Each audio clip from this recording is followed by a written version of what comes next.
আমাদের অনন্য স্টোরি সকল প্রকার পার্ট গল্প দেখতে আমাদের চ্যানেলটি সাবস্ক্রাইব করে পাশে থাকা বেল আইকনটিতে ক্লিক করে অল নোটিফিকেশন অন করে দিন।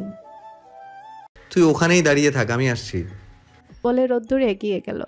ঝিলমিল চোখ তুলে তাকালো রোদ্দুরের দিকে এক পলক। মাথা ভর্তি এলোমেলো চুল, কুচকানো ভুরু, কপালে পরপর কয়েকটা ভাঁজ পড়া। ধূসর রঙের টি শার্ট পরনের এই ছেলেটাকে দেখে মনে হচ্ছে সে পৃথিবীর সবচেয়ে শান্ত এবং ভদ্র ছেলে। ওকে এই অবস্থায় দেখে কে বলবে ওর মাথা ভর্তি রাগ সর্বক্ষণ গিজগিজ করছে।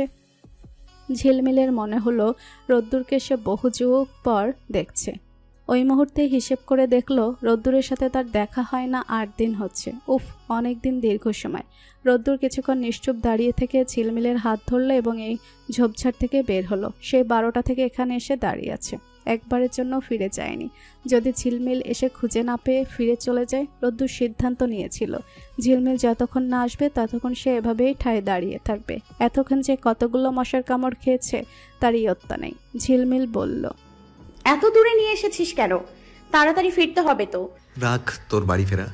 এক্ষুনি আমি যদি তোকে নিয়ে পালিয়ে যাই তবে কার সাথে আছে আমাকে আটকাবে? কেন ডেকেছিস সেটা বল। বেশিক্ষণ সময় দিতে পারবো না, বাড়ির সবাই জেনে গেলে একটু লজ্জাজনক কাহিনী হবে। চুপ, কোনো কথা হবে না। তো 14 গোষ্ঠী আমি ভয় পাই না। আমার সাথে চল, আপাতত এই বাড়ি থেকে বের হতে পারলে শান্তি পাবো। ঝিলমিল চোখ বড় বড় করে তাকালো। এ যেন তার মরণ ফাঁদ। রোদ্দুর এইভাবে ডাকছে, মানা করতে পারছে না, আবার যাওয়ার সাহসও পাচ্ছে না। এত বড় রিস্ক নেওয়া এই রাতের বেলায় সম্ভব না। তাই ঝিলমিল না বলে দিল। রোদ্দুরও তা মেনে নিল। এই তো দেখা হলোই, আর কিছু করার নেই তো, ফিরে যেতে হবে তো এইবার। ঝিলমিল ফিরে যাওয়ার আগে একবারের জন্য শক্ত করে জড়িয়ে ধরল। আগামী 2 দিন থেকে ওকে ছাড়া থাকার শক্তি সঞ্চয় করা আর কি। রোদ্দুরও ধরল, ফিসফিস করে বলল, ওদেরকে আমি পরে দেখে নেব, আসবে না। আচ্ছা, আসবে না আবার ভাই ভাই করতে। জাস্ট কালকের দিনটা যেতে দে, তারপর আমার বোন নামক শত্রুদের সাথে আমার একটা ভালো রকম বোঝাপড়া হবে। পরদিন সকাল থেকে শুরু হলো মেহেদি অনুষ্ঠান এবং তার পরপরই গায়ে হলুদ। ওরা প্রথমে রোদ্দুরকে আলাদাভাবে গায়ে হলুদ দিয়ে নিচে পাঠিয়ে দিল। তারপর নিয়ে এলো ঝিলমিলকে। ওকে আচ্ছামতো হলুদ মাখিয়ে বিকাল পর্যন্ত এক একজন ছাদের উপর লাফালাফি করলো। সাবরা নিয়ে এসে বকাবকি করে সবগুলোকে নিচে পাঠিয়েছেন। 2 দিন আগে ঢাকা থেকে রাজ, রায়হান, আবির, হাসান, আদিয়াত, সৌভিক সবাই চলে এসেছে। রোদ্দুর ওদের সাথেই নিচের ঘরে ছিল। সৌভিক তার স্বভাব অনুযায়ী সুযোগ পেলেই বলছে, আমার জীবনের একটাই লক্ষ্য, বন্ধুদের বিয়েতে এসে বন্ধুর শালি পটিয়ে নিজের রাস্তাটা ক্লিয়ার করে নেওয়া। কিন্তু ভাই রোদ্দুর, নিজেদের মধ্যে বিয়ে করে আমাকে বঞ্চিত করলি। রোদ্দুর বলল, কেন শুধু শালি কেন পটাতে হবে? আশেপাশে অনেক আন্টি সিনিয়র আপুরা আছে, ওদের সাথে চান্স নিতে পারিস। আফসোস হচ্ছে তিন্নি আপুর বিয়ে হয়ে গেছে। না হয় একবার তোর কথা বলে দেখতাম। ছোট বড় ম্যাটার করে না। পুরতালে পড়লে তুই একদিনই সিধে হয়ে যেতি। কেন, খুব ডেঞ্জারাস নাকি? ব্যাপক। সৌভিক বলল, তোর দুলাভাই আছে নাকি? না থাকলে চান্স নিতে পারতাম। দুলা ভাই থাকুক না ছাই থাকুক, তোকে চান্স দিলে তো তারপর ধর তুই খুব ভদ্র সেজে সামনে গিয়ে দাঁড়ালি, আপু তখন কড়া একটা ধমক দিয়ে বলবে, এই ছোকরা, কে তুমি? সারা বাড়ি ঘুরঘুর করছো কোন সাহসে? কোথা থেকে এসেছো? দেখি তোমার আইডি কার্ড দেখাও তো। দেখে তো ভদ্র মনে হচ্ছে। ভদ্র হলেই বাকি, অতি ভক্তি চোরের লক্ষণ। তারপর তুই যদি তার সামনে অভদ্র সেজে যাস তবুও ধমক দিয়ে বলবে, এই কে রে? এরা আসে কোথা থেকে? কি মতলবে? পুরো গাঁজাখোরের মতো দেখতে। ও ছোট চাচু, দেখো ওই তো এই ছেলেটাকে। ভালো করে পরিচয় নিয়ে তারপরে ঘরের মধ্যে ঢুকতে দাও। রোদ্দুর হুবহু তিন্নিকে নকল করে দেখালো। ওর কথা শুনে হাসান চেয়ার টেনে এগিয়ে এসে বসলো। গালে হাত দিয়ে চিন্তিত কণ্ঠে বলল, তোর সব বোনেরা কি এরকম পাগল নাকি? না না, বাকিরা এরকম না। হাসান আর রোদ্দুর কথা বলছে। সত্যি বলতে সৌভিক এখানে এসেছিল একটা আশায়। আশা তো কত বছর আগে থেকেই বুকে পুষে রেখেছে, কিন্তু কই কাউকে পাচ্ছেন না তো। মা বাবা ছেলের উপর পাটি খোঁজার ভার দিয়ে দিয়েছে, সাপ বলে দিয়েছে। সৌভিক নিজেও চাচ্ছে এই ছন্নছাড়া জীবন থেকে পরিত্রাণ পেতে, কিন্তু সম্ভব হচ্ছে না। রায়হান, আদিয়াত, রাজকে দেখলে প্রচুর আফসোস হয়। আর এখন তো রোদ্দুর। না, আর চেষ্টা করে লাভ নেই। এই পোড়া কপাল দেখেই সকলে দৌড়ে পালাচ্ছে। আগে ফেসিয়াল করে নিজের কপালের ফাটা দূর করতে হবে, তারপর যা করার করবে। একদম কোমর বেঁধে নামবে। বন্ধু মহলের সবাইকে চমকে দিয়ে হুট করে বিয়ে করে হাজির হবে। আটকাবে কে তাকে? রোদ্দুর ঘরের ভেতর থেকে বেরিয়ে আসতেই হঠাৎ ঝিলমিলে সেই মামাতো ভাইকে চোখে পড়ল, যে ঝিলমিলকে ঢং করে ঝালমুড়ির সম্বোধন করেছিল। ওর সাথে রোদ্দুরের চোখাচোখি হতেই রোদ্দুর মুখে প্লাস্টিক হাসি ঝুলিয়ে এগিয়ে গেল, কিন্তু সে তৎক্ষণাৎ দৌড়ে পালালো। ভাবটা এমন যে এইরকম ডেঞ্জারাস আতপাগল মানুষের বিয়ে খেতে এসেছি, সেই তো অনেক, আবার যেচে পড়ে কথা বলবো কেন? ওর দৌড়ানো দেখে রোদ্দুর হো হো করে হেসে উঠল। বাড়ির পরিবেশ বেশ জমে গিয়েছে। এই রাতের বেলায়ও এক একজন শাড়ি গহনাগাটি চড়ি পরে সেজে ঘুরে বেড়াচ্ছে। রোদ্দুর পুরো বাড়ি চক্কর দিল। ছাদে এসে পা দুটো আপনা আপনি থেমে গেল। চওড়া রেলিংয়ে হেলান দিয়ে দাঁড়িয়ে বুঝতে পারল কিছুক্ষণ আগ পর্যন্ত এখানে ঝিলমিলের অবস্থান ছিল। একবার দেখা পাওয়ার জন্য আবদ্ধ মন উথাল পাথাল করে উঠল। থাক, আজ আর ওর সাথে দেখা হবে না। একই বাড়িতে থেকেও যে কড়া পাহারায় রাখা হয়েছে, তা থেকে বেরিয়ে আসা মুশকিল। তবুও গতরাতে দেখা করতে এসেছিল রিস্ক নিয়ে। রোদ্দুরের জন্য এটাই অনেক। যদিও অনেকক্ষণ অপেক্ষা করতে হয়েছিল, মশার কামড় খেতে হয়েছিল, কিন্তু তাতে কি, দেখা তো পেয়েছে। উপরই পাওনা হিসেবে আবার ঝিলমিল জড়িয়েও ধরেছিল। আর কি, শান্ত নিবিড় ভাষাহীন জীবন উদ্বিগ্ন উচ্চাটন করতে আর তো কিছুর প্রয়োজন পড়ে না। ওইদিকে ঝিলমিল অন্য মনস্ক চিত্তে বসে আছে। মনে হচ্ছে নিজের মহামূল্যবান সম্পদ তার ধরাছোঁয়ার বাইরে আছে। বুকের পাঁজরে কেমন অস্থির অস্থির ভাব। শূন্যতা বোঝার চেষ্টা করতে গিয়ে রোদ্দুরকে খুঁজে পেল। ও ছাড়া ভাবনার দেওয়ালে ছেদ পড়ল তিন্নির কথায়। সে বলল, আচ্ছা, তোরা কি বিয়ের পরেও তুই তুকারি করবি নাকি? ঝিলমিল মুখ তুলে তাকিয়ে বলল, এখনো তো বলি। কেন রে? এখন বলছিস ঠিক আছে, বাট কাল থেকে আর বলতে পারবি না। কেন পারবো না? তিন্নি এক প্রকার বিতৃষ্ণা নিয়ে বলল, দাদি বোধহয় তোদের কথাবার্তা এখনো ভালো করে লক্ষ্য করে নাই। বউ হয়ে স্বামীকে তুই বলে সম্বোধন শুনলে সে তৎক্ষণাৎ হার্ট অ্যাটাক করবে। ঝিলমিল মুখ কালো করে বলল, আমি তুমি করে বলতে পারবো না। নিজের কাছে শুনতেই তো কেমন লাগে। ওকে সারা জীবন তুই করে বলে এসে জীবনের এই পর্যায়ে এসে তুমি করে বলবো? অসম্ভব। ও এত ভালো কথা শোনার যোগ্যই না। অভদ্র একটা। আমি পারবো না। সেক্ষেত্রে ও যদি আমাকে তুমি করে বলতে চায় তাহলে বলবে। তিন্নি হো হো করে হেসে উঠল। ওর হাসির শব্দে বাকিরাও ঘুরে তাকালো। ঝিলমিল মুখ ঘুরিয়ে নিল। ওদের কথা শোনাই উচিত না, এখন তো শুনতে ইচ্ছে করছে না। এমনিতেই রোদ্দুর আর তার পথে লকডাউন দিয়ে দিয়েছে। এখন আবার বড় বড় কথা। সে রাতটা কেটে গেল কোনো রকম। উথাল পাথাল মন আনচান করছিল বটে।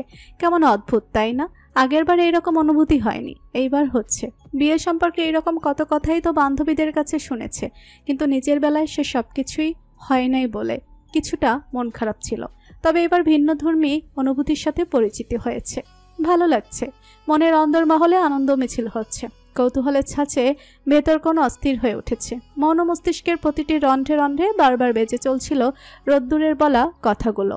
আমি তো অপেক্ষা করছি, তবে জানি না আদৌ এই অপেক্ষার প্রহর শেষ হবে কিনা। স্বপ্নবনা ইচ্ছেগুলো একে একে ধীরে ধীরে সবটাই পূর্ণ হচ্ছিল। শুধু আরেকটুক্ষণের অপেক্ষা। সেই অপেক্ষায় লাগাম টেনে ঝিলমিল চোখ বন্ধ করে কিছুক্ষণের মধ্যেই ঘুমের রাজ্যে পাড়ি জমালো। ছাদে জড়ো হওয়া প্রতিটি মানুষ উৎসব মুখর আনন্দে হইচই শুরু করেছে। তবে সবচেয়ে বেশি আনন্দ বাচ্চাদের মনে। বড়রা অনেকেই নিচে নেমে গেছে। গানের আওয়াজে কান পেতে রাখা যাচ্ছে না। আজকের দিনে কারো কোনো শাসন বারণ নেই। যে যা ইচ্ছে করুক, শাসন করার কেউ নেই। তবে বলে দেওয়া হয়েছে, যা করবে ভদ্রভাবে করবে, শালীনতা বজায় রেখে করবে। বাইরের কোনো মানুষ যেন অভিযোগ করার সুযোগ না পায়। ঝিলমিলকে সাজানো হচ্ছিল। ওকে ঘিরে বসে আছে ছোট বড় বোনেরা। অস্থির অশান্ত মন তখন বেশ ভীতিগ্রস্ত। কেমন হাঁসফাঁস লাগছে। এত ভারী সাজগোজের কারণেই হয়তো। এভাবে বেশিক্ষণ টিকে থাকা মুশকিল। ঝিলমিল চোখ তুলে আশেপাশের জাদ্রেল মানুষগুলোর দিকে তাকালো। শব্দ সোদের। এত চাপাচাপিতে দম বন্ধ হয়ে আসছে। সাজগোজ শেষ হওয়ার পর সবাই যখন আশপাশ থেকে সরে গেল, তখন ঝিলমিল একটু শান্তিমতো নিঃশ্বাস নিল। এতক্ষণ তো সবাই বিউটিশিয়ানকে ডিরেকশন দিচ্ছিল, এভাবে না ওভাবে করেন। তারপর ওরা যে যার মতো করে চলে গেল। সন্ধ্যা হয়ে আসছে প্রায়। বাহির থেকে চেঁচামেচির আওয়াজ ভেসে আসছিল। ঘরে ঝিলমিল একা, বুক ভর আসক্তি নিয়ে বসে আছে। বিকেলের লালচে রঙের সূর্যটা নিস্তেজ হয়ে হেলে পড়ছে পশ্চিম দিকে। মৃদু হাওয়া বইছে।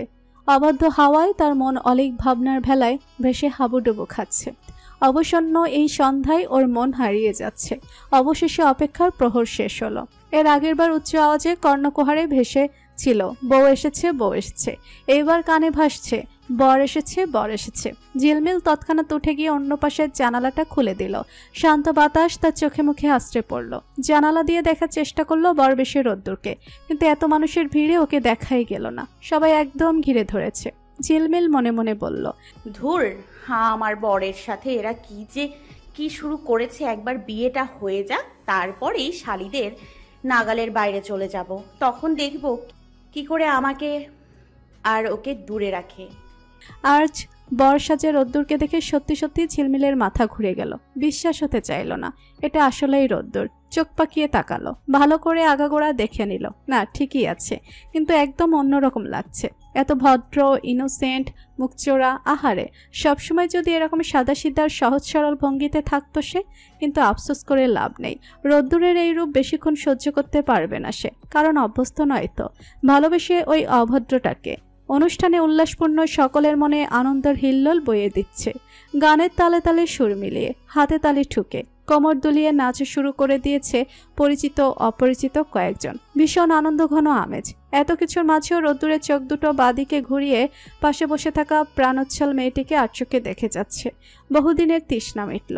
এই মুহূর্তে রোদ্দুরকে দেখলো যে কেউ বলবে এই বিয়ে, এই মুহূর্ত, এই পরিবেশ, হই হুল্লোড়, নাচ গান, মাতামাতি, আনন্দ উল্লাস কোনোটাই সে উপভোগ করতে আসে নাই।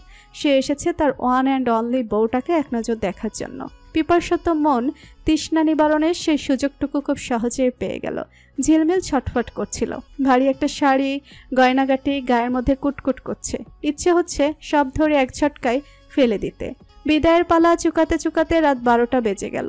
এই বিদায় তার মেয়ে বিদায় নয়, মেহমান বিদায়। ঝিলমিলকে এতক্ষণ পর্যন্ত এই সংসারে বসে থাকতে হয়েছে। মাত্র গা ঝাড়া দিয়ে উঠে দাঁড়ালো, তবে এখনো পর্যন্ত নিজের ঘরে যেতে পারে নাই। ওরা কেউ ছাড়ছে না। ওখানে তিন্নি, রিমঝিমকে দেখা গেল না। ঝিলমিলের সন্দেহ হলো, দাবি করার মূল দুজন কোথায় গেল। রোদ্দুরের কাছ থেকে সব মিলে কত হাজার টাকা যেন দাবি করেছে, সেটা রোদ্দুর দিতে অস্বীকার জানাচ্ছে, সাথে তার বন্ধুরাও তাল মেলাচ্ছে। ঝিলমিল তানিশাকে আড়ালে ডেকে বলল, ভাই আমাকে অন্তত ঘরে যেতে দে, আমি কাপড় চোপড় চেঞ্জ করব। এতক্ষণে নিশ্চয়ই আমার চেহারার অবস্থা 12টা বেজে গেছে। আচ্ছা চলো, আমি তোমাকে ঘরে রেখে আসছি। তানিশার সাথে ঝিলমিল ঘরে এলো, রোদ্দুরের ঘরে। ঘরটার ভেতরটা অদ্ভুত সুন্দর আলোয় পরিপূর্ণ। টান টান করে চাদর বিছানো, তার উপর গোলাপ ফুলের পাপড়ি ছড়ানো। লাল টুকটুকে গোলাপ আর রজনীগন্ধার ছোঁয়ায় ঘরের চেহারাই চেঞ্জ হয়ে গেছে। সে লাজে রাঙা হয়ে এক কোণে বসলো। ঘরের দুটো জানালাই খোলা, বেশ শব্দ করে হাওয়া ঢুকছে। একটু পর মানে এক্ষুনি নিশ্চয়ই রোদ্দুরও ঘরে প্রবেশ করবে। তখন ঝিলমিল নিজেকে কোন জায়গায় লুকিয়ে রাখবে? ওর মুখোমুখি দাঁড়ালে সত্যি নিজেকে ঠিক রাখতে পারবে না। তার চোখের চাউনি, হাতের দৃঢ় বন্ধন অন্যরকম এক কারসাজিতে ঝিলমিলকে বেঁধে ফেলে। কিভাবে তখন নিজের লজ্জায় লাল হয়ে যাওয়া মুখটা আড়াল করবে? ঝিলমিল চোখ তুলে সামনের দিকে তাকালো। তানিশাকে দেখতে পেল না, হয়তো চলে গেছে।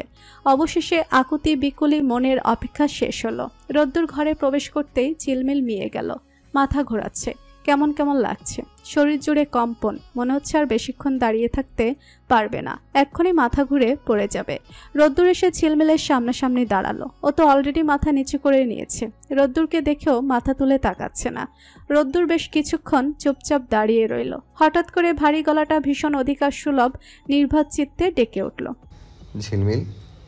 বেশ ওই একটা ডাকেই ঝিলমিলের সর্বনাশের শুরু হলো। থেমে যায়, তারপর মাথা তুলে তাকায়। সরাসরি একদম রোদ্দুরের চোখে চোখ রেখে রোদ্দুর আরো দুকদম অগ্রসর হতেই আচমকা ডান পাশ থেকে কেউ একজন চেঁচিয়ে উঠল, ওয়েট ওয়েট ওয়েট, আমি আগে ঘর থেকে বের হই, এরপর নিজেদের রোমান্স শুরু কর। এই বলেই তিন্নি পর্দার আড়াল থেকে বেরিয়ে সোজা দরজা খুলে দৌড় দিল। ঘরে উপস্থিত দুই দম্পতির হতভম্ব ভাব কাটতে না কাটতে আরেক চিপা থেকে রিমঝিম বেরিয়ে এসে বলল, আমি কিচ্ছু জানি না, আমি এখানে আসতেও চাই নাই। তিন্নি আপু আমাকে জোর করে টেনে নিয়ে আসছে। রিমঝিম যাওয়ার পর তানিশাও বেরিয়ে এলো। দৌড়াতে দৌড়াতে বলল, আবেগে বিবেক ভুলে আমিও চলে এসেছিলাম। সরি, আর হবে না কোনোদিন। রোদ্দুর হা করে তাকিয়ে এক এক নজরে দৌড় প্রতিযোগিতা দেখল। ঝিলমিল নিজেও হতভম্ব। একবার খোলা দরজার দিকে তাকাচ্ছে, আর একবার পুরো ঘরে চোখ বোলাচ্ছে। আর কেউ আছে? রোদ্দুর দুকদম এগিয়ে এলো। পর্দার আশপাশ সরিয়ে দেখলো। ঘরের কোনাকুনিতে উকি দিয়ে দেখলো, না, আর কাউকে দেখা গেল না। ঝিলমিল মাথায় হাত দিয়ে বসে পড়ল। তার বিস্মিত ভাব এখনো কাটে নাই। রোদ্দুর কি করবে বুঝতে না পেরে ঘরের দরজা গিয়ে লাগিয়ে দিল। এদের কয়েকদিনের অত্যাচারে সে সত্যি অতিষ্ঠ। ঝিলমিলের পাশে এসে ক্লান্ত গলায় বলল, তুই বরং শাড়ি গয়না চেঞ্জ করে ফেল। কতক্ষণ আর এভাবে বসে থাকবি? ওরা যা শুরু করেছে। এর আগের বার তো তুই ভিলেনের রোল প্লে করেছিলি, মনে আছে? আমাকে সারা রাত শীতের মধ্যে বারান্দায় আটকে থাকতে হয়েছিল। বাই দ্য ওয়ে, এইবারও এরকম কোনো পরিকল্পনা আছে নাকি? ঝিলমিল ডানে বামে মাথা নাড়িয়ে নেতিবাচক জবাব দিল। তারপর উঠে দাঁড়ালো। রোদ্দুর জিজ্ঞেস করলো, কোথায় যাচ্ছিস?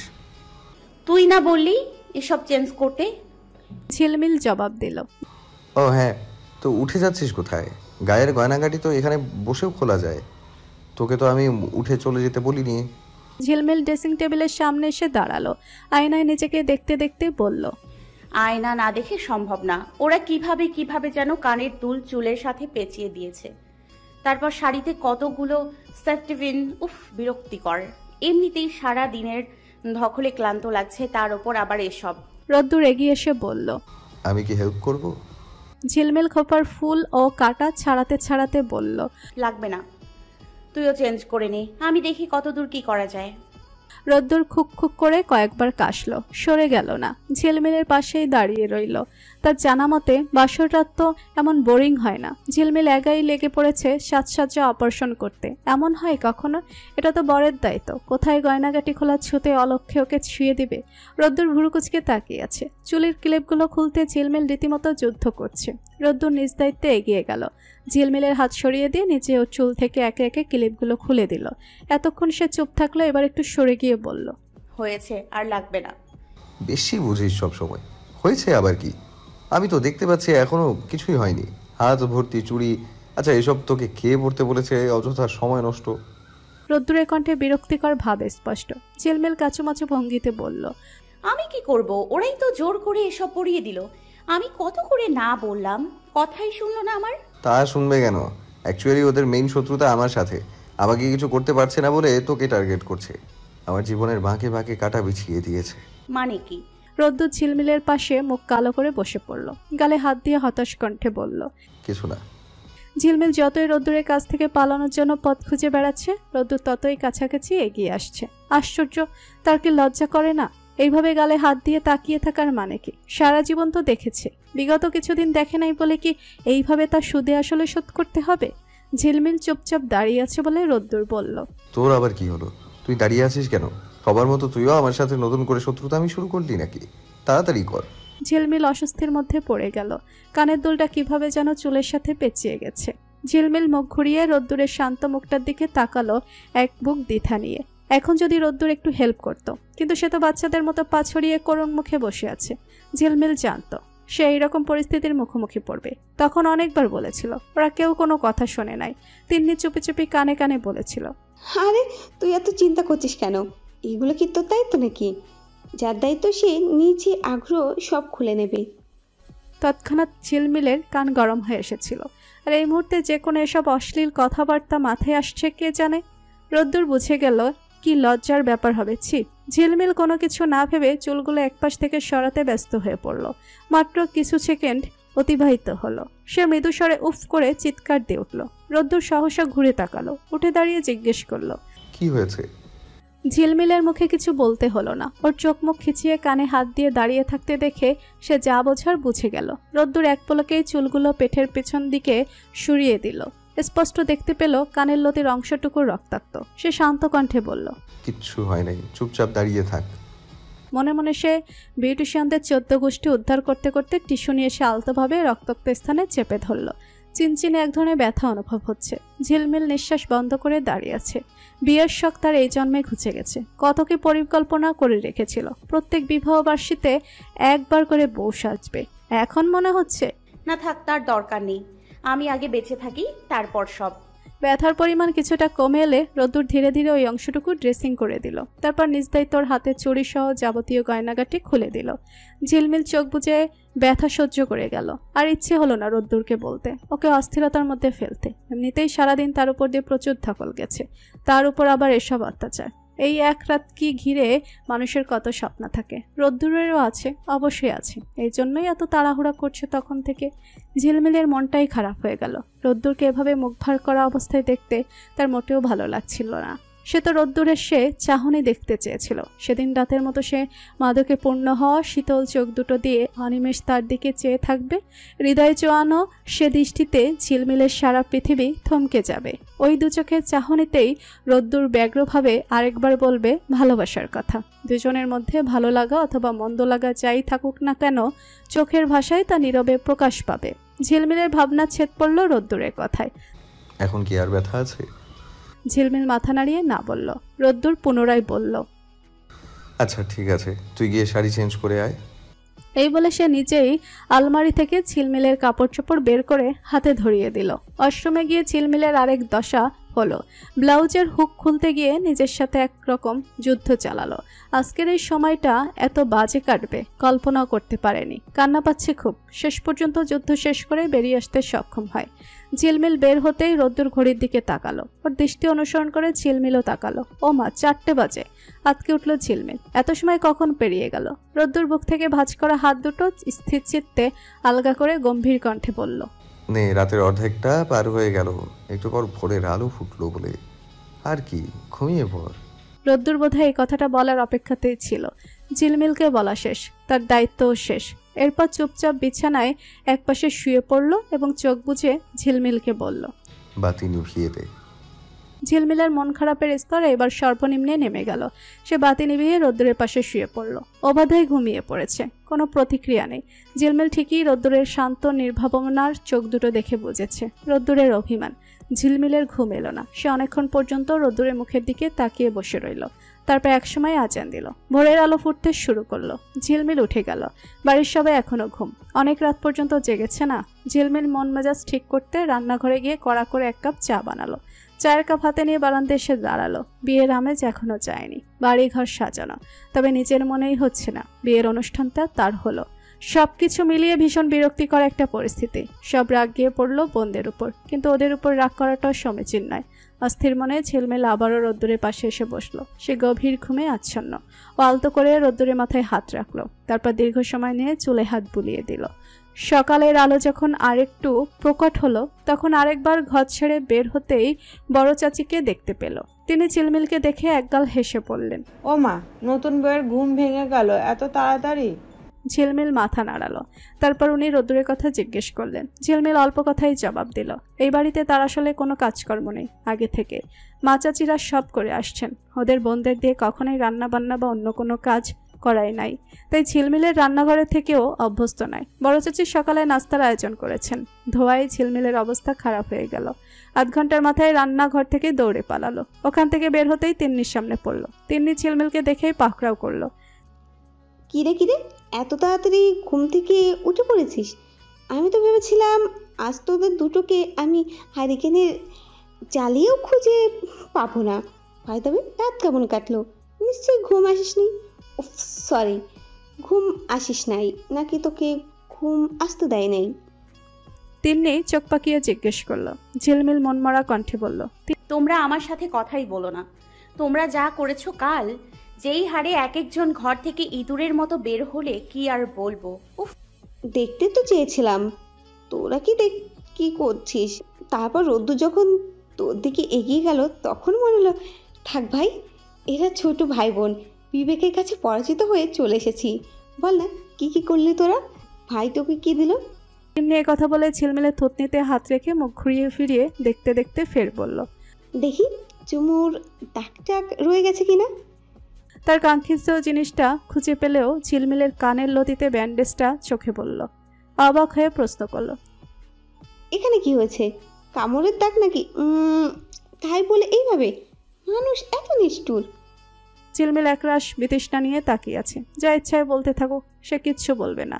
তিনি ফিরের গালে হাত দিয়ে বলল, সিরিয়াসলি বিশ্বাস হচ্ছে না। তাই বলে তোরা এইভাবে কামড়াকামড়ি করবি? মানে গড় অনুযায়ী মানুষের জীবনে থেকে অর্ধেক সময় পেরিয়ে গেলে আর যা হয় কি? ঝিলমিল ফোঁস করে একটা নিঃশ্বাস ফেলে বলল, চুপ করো আপু। তারপর সে নিজের ঘরের দিকে চলল। যাওয়ার পথে মা বাবার ঘর থেকে তর্কাতর্কির আওয়াজ কানে ভেসে এলো। মনে হয় কোনো বিষয় নিয়ে কথা কাটাকাটি হচ্ছে। কৌতূহলী হয়ে শুনতে ইচ্ছে করলো, কিন্তু এটা অন্যায় বলে পাশ কাটিয়ে যাচ্ছিল। তবে যে শুনলো ততটুকু বুঝলো না, কিসের যেন ঝামেলার কথা বলছে। বড় চাচার কথা উঠলো বেশ কয়েকবার, কি জানি ভাই ভাইয়ের মধ্যে কিসব হচ্ছে, আবার মিটমাট হয়ে যাবে। বাড়ি ভর্তি এখনো মেহমান। সকাল 10টা বাজতেই বাচ্চাদের চেঁচামেচি, দুষ্টমি, হই হুল্লোড়ে বাড়ির পরিবেশ ভারী হয়ে উঠল। ঝিলমিল অপেক্ষা করছিল রোদ্দুরে ঘুম ভাঙার জন্য। এতক্ষণ পর্যন্ত ঘুমানোর কি দরকার? প্রায় 12টা বাজতে চলল। উঠবে, কথাবার্তা বলবে, প্রয়োজন পড়লে ধমকাবে, তা না করে পড়ে পড়ে ঘুমাচ্ছে। ঝিলমিল গিয়ে ওকে ধাক্কাতে ধাক্কাতে বলল, আই ঘুম থেকে ওঠ, এতক্ষণ কেন ঘুমাচ্ছিস? রোদ্দুর ঘুম ঘুম কণ্ঠে বলল, আমি ঘুমাচ্ছি। তোর সমস্যা কি তাতে? তোর প্রয়োজন বলে তুইও ঘুমিয়ে থাক, ডোন্ট ডিস্টার্ব মি। এমন করছিস কেন? ভাল লাগছে তাই। রোদ্দুর চোখ বুজে জবাব দিল, উঠে পড় প্লিজ, আমি একা একা কি করব?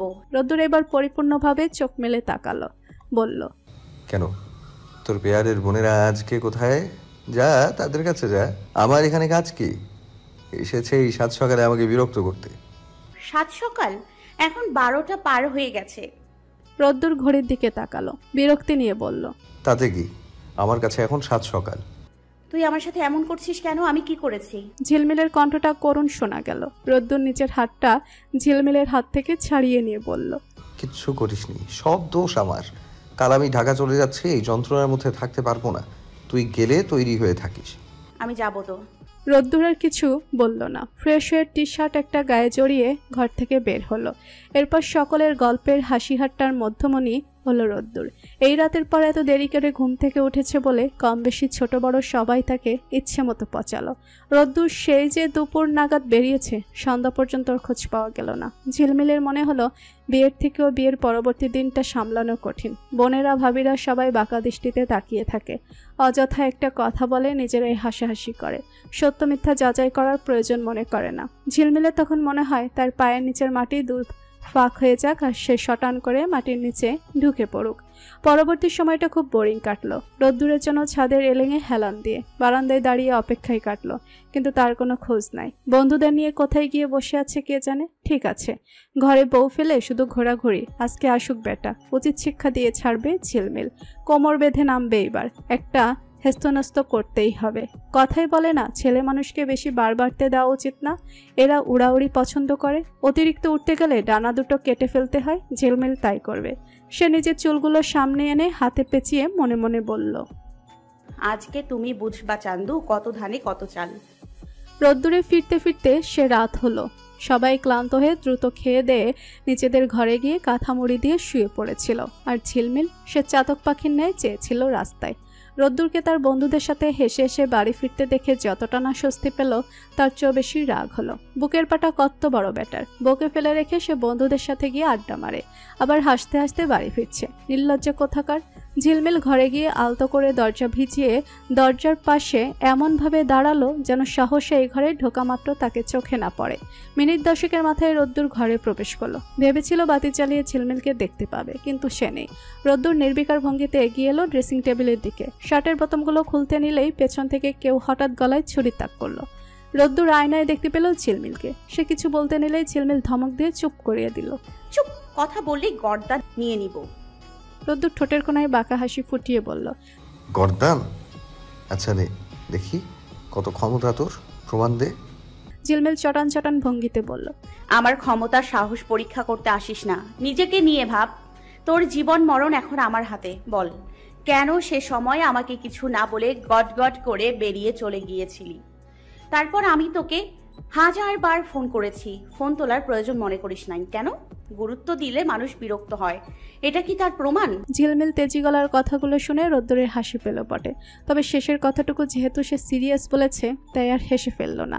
সারল্য ভঙ্গিতে বলল, আচ্ছা, সব প্রশ্নের উত্তর দিচ্ছি, তার আগে তোর প্লাস্টিকের ছুরি আমার গলা থেকে নামিয়ে নে। ওটা দিয়ে কি ভয় দেখাচ্ছিস? আমার গলায় ছুরি বসানোর সাহস থাকলে সত্যিকারের একটা ছুরি নিয়ে আয়। ঝিলমিল দপ করে নিভে গেল। তবে এত সহজে দমে গেলে তো চলবে না। নিজের মনটাকে দাঁত চিপিয়ে বুঝ পড়িয়ে অনেক কষ্টে স্বাভাবিক স্বরটা বজায় রেখে বলল, এসব তো শুধু শো, আই মিন দেখানোর জন্য। আমি যদি কাউকে কাবু করতে চাই তবে এসব সত্যি মিথ্যে ছুরির প্রয়োজন হবে না, এমনিতেই সবাইকে কাবু করে ফেলতে পারি। রোদ্দুর এক কাজ করলো, নিজের হাত দুটোকে পেছন দিকে নিয়ে হাতের বন্ধনে ঝিলমিলকে বেঁধে এক ঝটকায় ঘুরিয়ে সামনের দিকে নিয়ে এলো।